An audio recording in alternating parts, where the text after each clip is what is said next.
রাষ্ট্রপতি জিয়াউর রহমানের রুহের মাগফিরাত, দেশনেত্রী বেগম খালেদা জিয়ার রোগ মুক্তি ও দেশনায়ক তারেক রহমানের দীর্ঘায়ু কামনায় পটিয়া পৌর বিএনপি অঙ্গ সংগঠনের যৌথ উদ্যোগে ইফতার ও দোয়া মাহফিল 13 মার্চ বৃহস্পতিবার পটিয়া আব্দুস সুবহান রাহাত আলী উচ্চ বিদ্যালয় মাঠে অনুষ্ঠিত হয়। উক্ত ইফতার মাহফিলে চট্টগ্রাম দক্ষিণ জেলা যুব দলের সাবেক সভাপতি বদরুল কায়ের চৌধুরীর সভাপতিত্বে ও আব্দুর রাজ্জাকের সঞ্চালনায় ইফতার মাহফিলে প্রধান অতিথি হিসেবে উপস্থিত থাকেন চট্টগ্রাম দক্ষিণ জেলা বিএনপির আহ্বায়ক আলহাজ ইদ্রিস মিয়া। প্রধান বক্তা হিসেবে উপস্থিত ছিলেন মহানগর ছাত্র দলের সাবেক সভাপতি গাজী সিরাজুল্লাহ।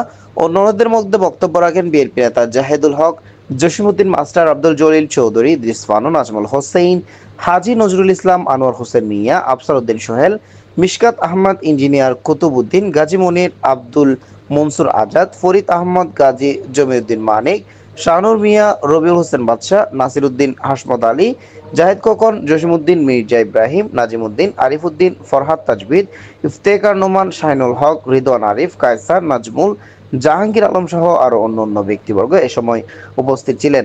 প্রধান অতিথির বক্তব্যে ইদ্রিস মিয়া বলেন, বিএনপির কর্মীদের ঐক্যবদ্ধভাবে কাজ করতে হবে, দলের সিদ্ধান্ত সবসময় মেনে চলতে হবে, দলের ভাবমূর্তি ক্ষুণ্ণ হয় এমন কোনো কাজ করা যাবে না, দলের শৃঙ্খলা ভঙ্গ করলে তাদের বিরুদ্ধে সাংগঠনিক ব্যবস্থা নেওয়া হবে বলে তিনি হুঁশিয়ারি উচ্চারণ করেন।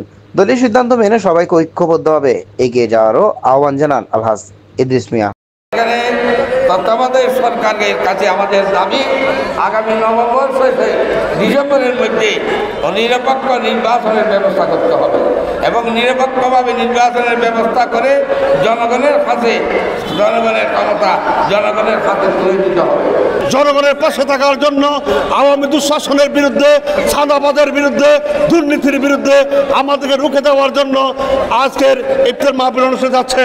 আজকের ইফতার মাহফিলে যেসব নেতৃবৃন্দ উপস্থিত হয়েছেন সবাইকে চট্টগ্রাম মহানগর বিএনপির পক্ষ থেকে অভিনন্দন জানিয়ে সবাইকে আজকে আপনারা দেখছেন পটিয়া টিভি HD।